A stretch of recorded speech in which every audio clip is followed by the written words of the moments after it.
Right, hello everybody. Welcome to Passive Money. This is your host CJ, and today we're going to be talking about vacation rentals.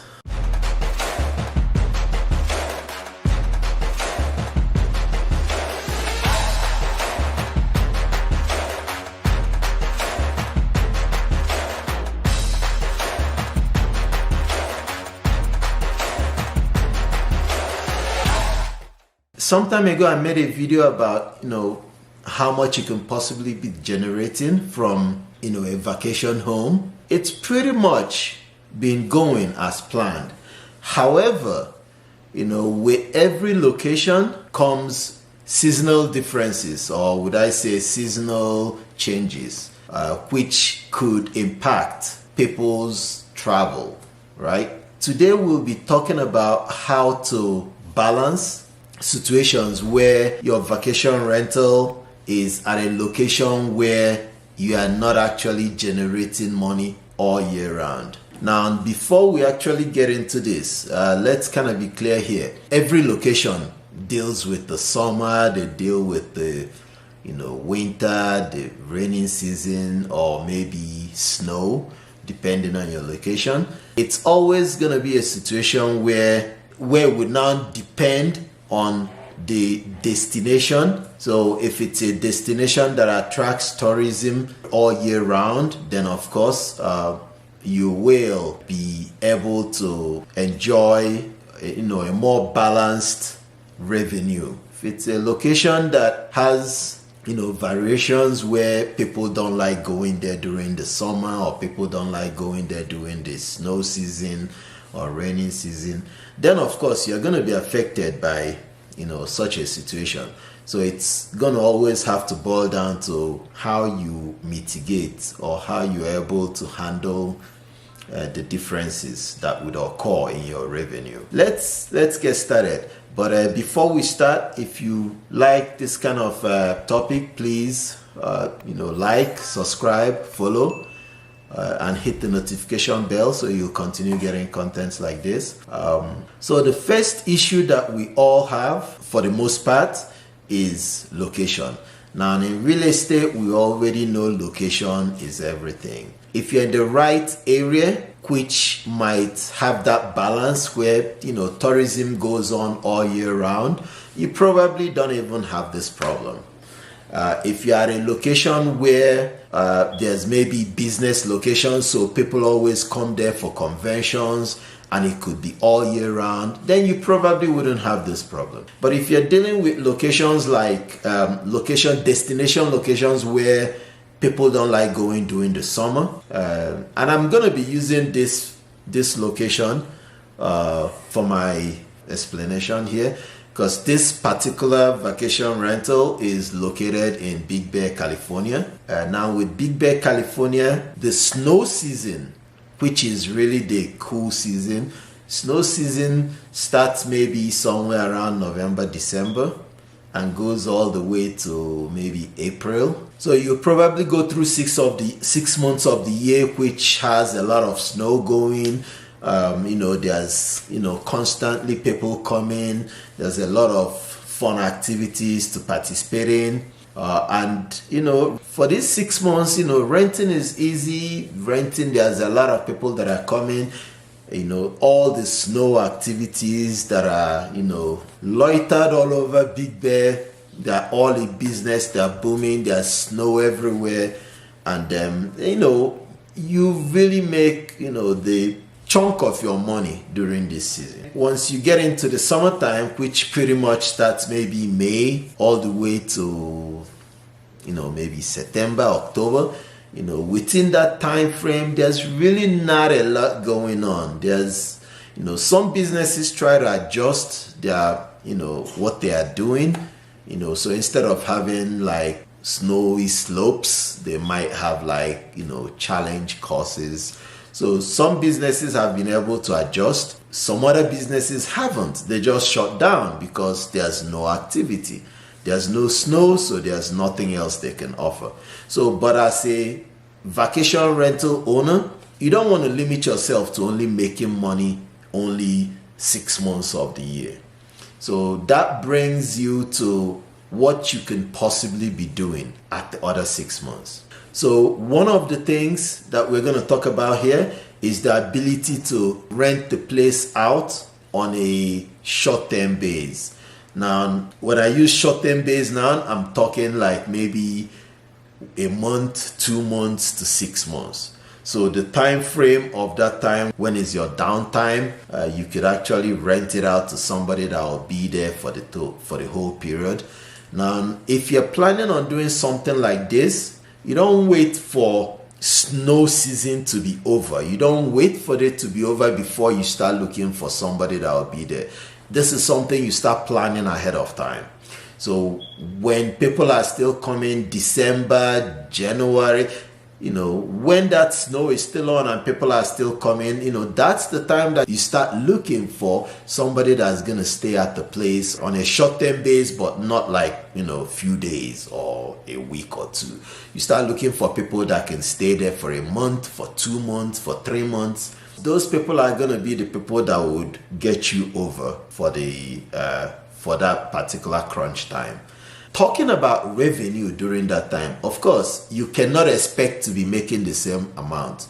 So if you were bringing in maybe $6,000 a month, for instance, on a rental, or $8,000 a month for some people, depending on how big or small your Airbnb rental, your vacation rental home is. If you're somebody that's bringing in $6,000 to $8,000 a month, maybe you should expect maybe like $2,000 to $3,000 or $3,000 to $4,000, depending on, again, how big your house is. You're gonna have to be given a discount, but at the same time, the discount is really just you trying to make sure that you have all your expenses covered, the light bill, the electric bill, if you have mortgage on the property, the mortgage. So you want to be able to still have all those things covered and still make some money.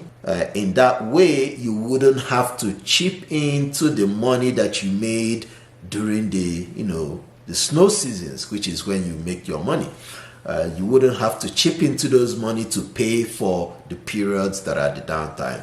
So again, like I said, you have to start looking for this ahead of time. And of course, for you to do this, you have to employ those sites, sites like apartments.com, realtor.com, trulia.com. You have to start marketing the location in advance. In that way, you'll be able to secure a renter ahead of time. So that's one of the things that you could do during the downtime.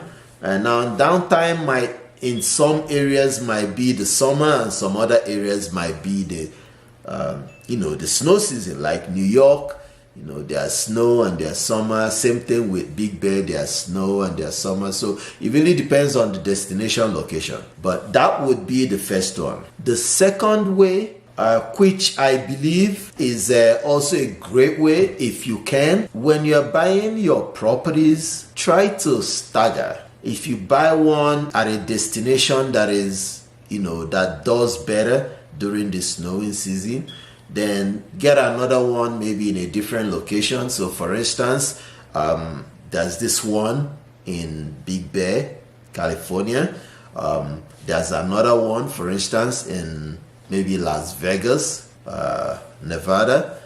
There's another one probably like in Palm Springs, California. Now, these are all destination locations. Now, Big Bear, like we all said, does well during like, snow season, which is like maybe November, December, all the way to April. Now, places like Palm Springs, they do better during the summer because that's the time that people get to enjoy the scenery a lot more better. Places like Nevada, Las Vegas, they are more of an all year round place. So, when you're buying, try to keep that in consideration because, just like regular real estate, location is everything.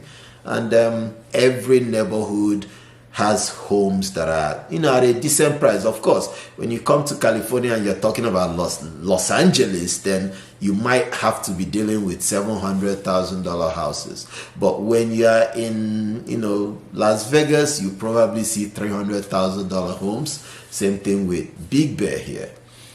Palm Springs. So yeah, Palm Springs is starting to get more expensive, but at the same time, you get the point. Try to balance your purchases so that you don't have to stay, be vested, put all your eggs in one basket. And by putting all your eggs in one basket, in this case, I'm referring to something like Big Bear. When you buy one property in Big Bear, and you are looking to buy the second property, you have all your infrastructures running. And by that, I'm talking about like your cleaners, the people that may be, handymen. You could have all of them already set up in Big Bear. So you would be tempted when you're getting the second one, the third one, to stay in the same Big Bear, because that's where you have your crew already set up. So you'll be tempted to have everybody here because you can get to use the same cleaners, you can use the same handyman, but that's not a good way to look at it, because at the end of the day, wherever you set up, you're still going to be able to find the crew that will be doing the repairs if necessary, or the cleaning after every visit. But you have to look at it from the revenue perspective. If you have money to buy 2 homes, or even if you're doing the rental arbitrage where you get to rent them out, don't pack everything on the same area, because yes, you're gonna have the cleaners that are doing everything, but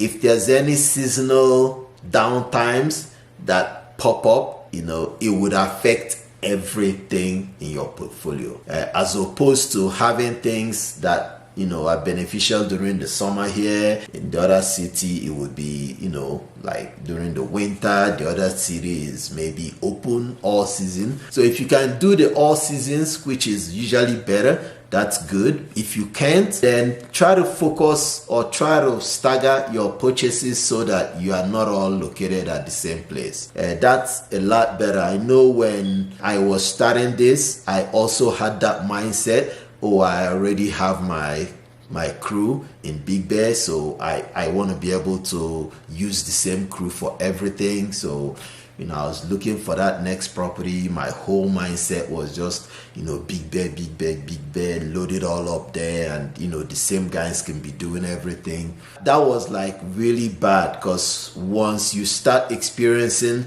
the revenue downside due to seasonal variations, then you start realizing that it's affecting your whole portfolio, as opposed to affecting only 10% or 20%, while the other ones are doing better or doing well because they're at a different destination. Keep that in mind because it's very, very important. You want to be able to maintain a stable source of revenue, something that could, get you through the whole year without having to suffer a shortage of cash flow.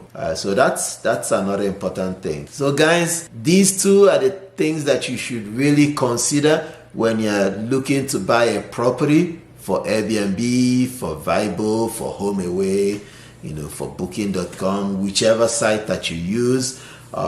This definitely is something that you have to consider. Even if you're doing rental arbitrage, you should still consider it. Stagger your rentals in such a way that your portfolio will not be all under one area, because it goes bad. I know a lot of people have been successful with saying that, oh, my crew can, they take care of all the properties because they are all in one area. I know that sounds like a thing, but believe me, it's better to have a portfolio that's a little more balanced based on seasonal variations. In that way, if this one is not doing well, the other one is doing well because it's at a different location.